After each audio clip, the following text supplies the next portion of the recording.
Bonjour à tous, j'espère que vous allez bien. Blura ici, Bluraptor pour cette vidéo du jour et on va parler du débrief de cette finale de l'Open d'Australie au scénario digne d'un film de super-héros. Je le dis, c'était on a dit deux super-héros qui se battaient sur le terrain. C'était incroyable, c'était un match incroyable. Avec un scénario de fou, alors pas aussi incroyable que la demi-finale de Roland Garros perdue par Rafael Nadal l'année dernière, euh, avec une grosse domination. Euh, et voilà, donc on va débriefer ensemble ce match, on va analyser direct, on va faire global, on va faire...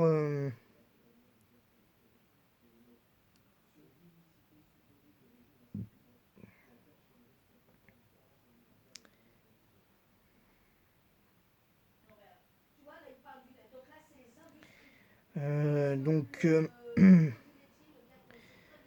on le sentait...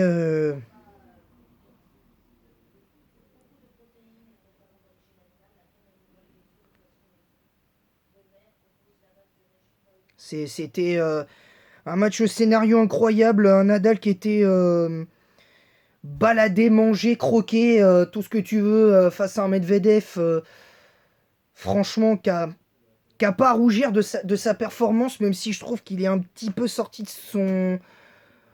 de son match après au moment, à un moment donné, à 4 à 3-2 dans le quatrième. Et, euh, et, euh, et voilà, donc c'était un match au scénario.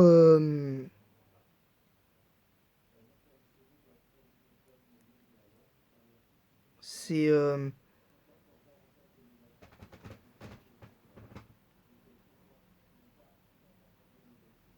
C'est.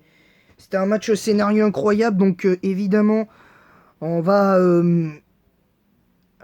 analyser tout ça. Et évidemment, je vais vous dire les statistiques principales, évidemment, jusqu'au bal de break. Donc Nadal, 3 aces contre 23 pour Daniil Medvedev, 5 doubles fautes partout, plus de premières balles passées par Medvedev, de points marqués sur première balle également, 70%, donc 70 à 62 de première balle passée, 70 à 67 de points marqués sur première balle, contre 51 à 46 de pourcentage de points marqués sur deuxième balle. Donc,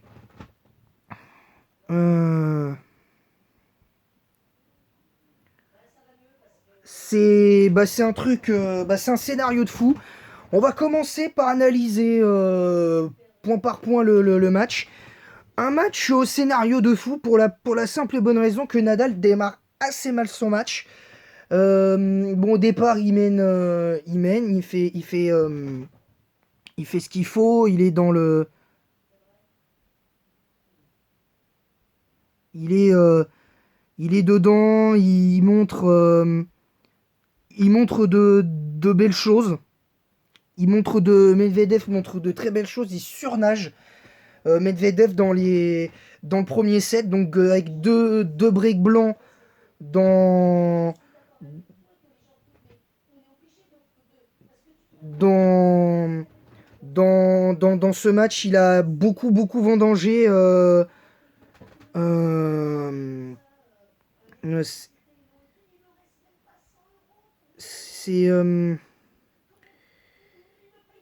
c'est c'est compliqué d'être dans le truc, évidemment, en sachant que c'est c'est très compliqué de rester de rester concentré dans des moments comme ça où voilà, avec un Medvedev que j'ai trouvé un tout petit peu moins bien dans le deuxième, même si Medvedev a fini par revenir dans le match. Euh,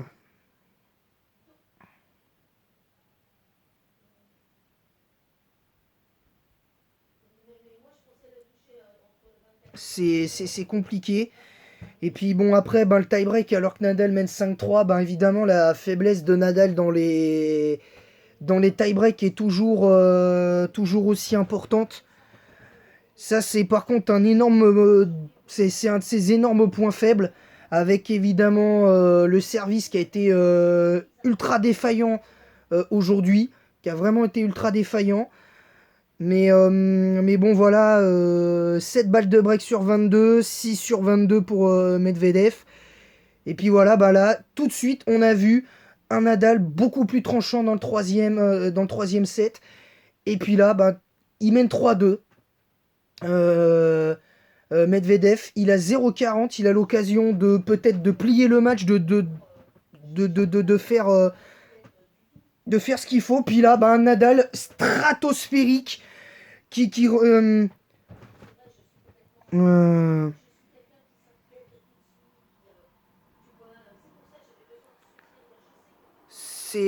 voilà, c'était bah, le scénario de dingue. Nadal conserve sa mise en jeu. Il parvient à, à rester dans le match. Il revient 4 partout. Euh, et puis derrière, ben, il break 5-4. Nadal domine clairement après derrière. Nadal domine et conclut le troisième set sur un jeu blanc. À peu près le même genre de scénario dans le quatrième. Nadal break au meilleur moment.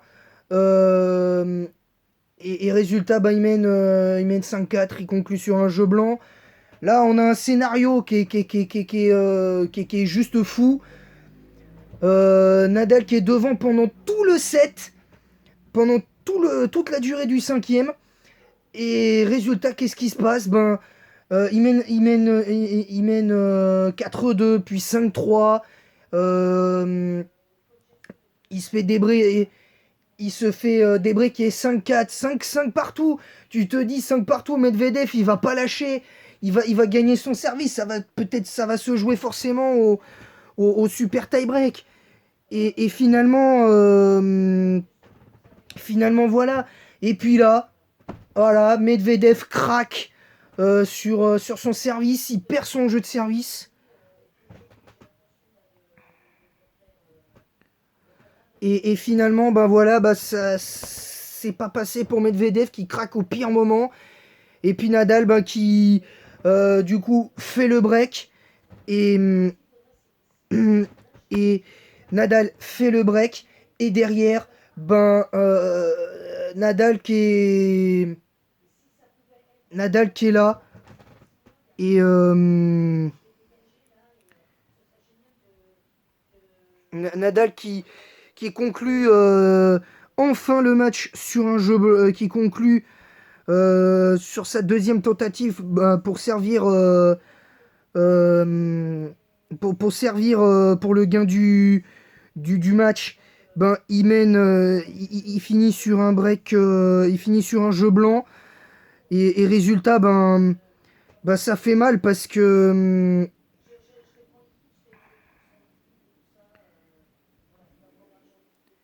et c'est bah ça fait mal parce que finalement Medvedev le tournant du match c'est ce 0,40 à 3-2 pour Medvedev dans le troisième.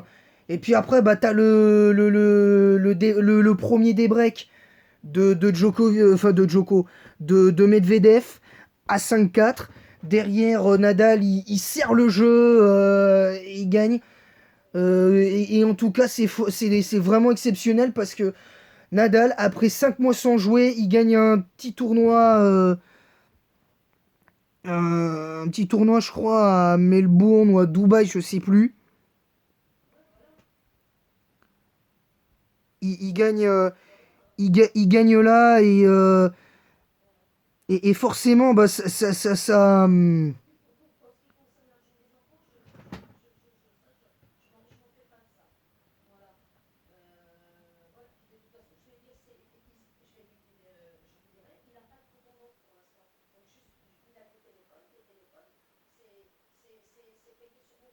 c'est compliqué. Voilà, il y a toujours ces moments dans une saison où c'est bah, c'était particulier. C'est vraiment particulier. Une ambiance.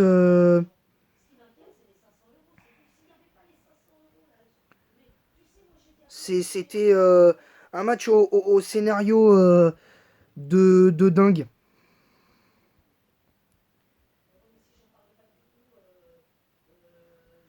Et, et voilà, il y, il y avait tout et son contraire dans un match comme ça.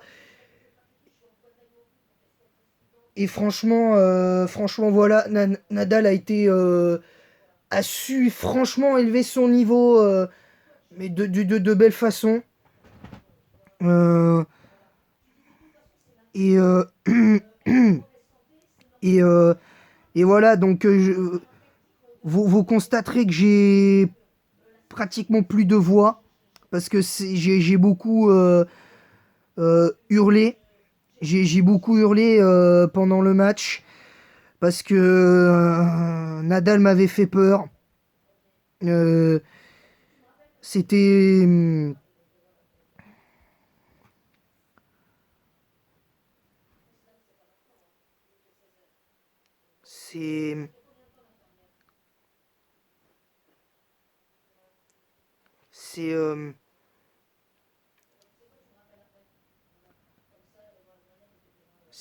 c'est c'est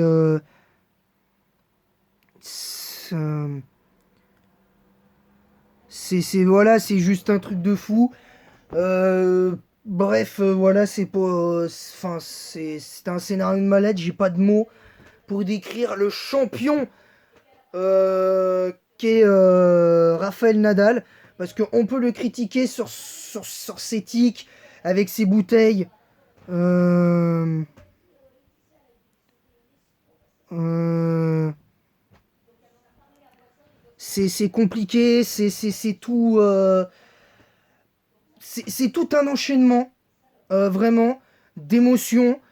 Et je dois avouer que là, je suis à deux doigts de pleurer quelque part parce que ce match, il est au scénario de. Voilà, de fou, concrètement. Et, et voilà, donc c'est dur pour. Quelque part, je peux comprendre le fait que Medvedev ait un peu fait la moue pendant la cérémonie des trophées parce que il est passé si près, mais si près de la victoire et finalement, ben, il a craqué au pire moment par deux fois. Et dans ce match-là, dans le troisième, avec ce 0,40 en sa faveur. Et après, ben, sur son service, il a l'occasion de prendre à nouveau l'avantage et peut-être de mettre un coup psychologique à Nadal. Et finalement, ben, c'est Nadal qui a mis un coup psychologique à Medvedev. Et voilà, ben, finalement, derrière c'est Nadal qui a su, en grand champion, c'est c'est un truc de. Bah, c'est un match au scénario voilà, de fou. Je vais pas dire.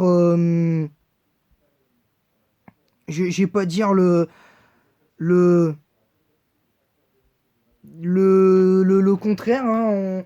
À dire ouais, mais l'Open d'Australie est un peu tronqué parce qu'il y a eu l'histoire avec Djoko, il y a eu machin, il y a eu ceci, il y a eu cela, c'est vrai. On peut le dire. C'est légèrement tronqué, mais ça n'enlève en rien en mérite de Nadal. Faut le reconnaître. Euh, Même Nadal avait reconnu que les règles étaient les mêmes pour tout le monde, mais qu'il aurait préféré que Djoko soit là. Et avec les circonstances qu'on connaît, je vais pas les énumérer, je vais pas déblatérer ça pendant toute la vidéo. Mais voilà, mais bravo encore une fois, bravo aux deux joueurs qui ont fait plus de 5 heures, presque 5 heures et demie de combat. Voilà, il y avait rien d'autre à dire sur, sur ça, donc c'est bien dommage finalement. Et voilà. Voilà, c'est l'a dit, c'est tout pour moi. Je vous retrouve donc je vous retrouve demain pour la reprise officielle des Let's Play, évidemment, sur Pokémon. Et on va donc reprendre. Euh, c'est, c'est, ce sera donc demain après-midi vers 14h30, 15h, je pense. Je ferai Pokémon, la suite de Pokémon Jaune. D'ailleurs, je vais regarder. Euh, je vais regarder. Ouais, ça fait 3 semaines, hein, pour le troisième épisode. Donc là, demain, je vous retrouve entre 14h30 et 15h pour le quatrième épisode de Pokémon Jaune.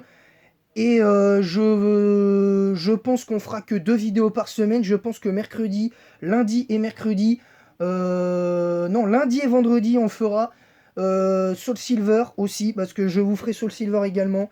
Et voilà, et en attendant, la prochaine, je vous fais plein de gros bisous et bonne santé à vous.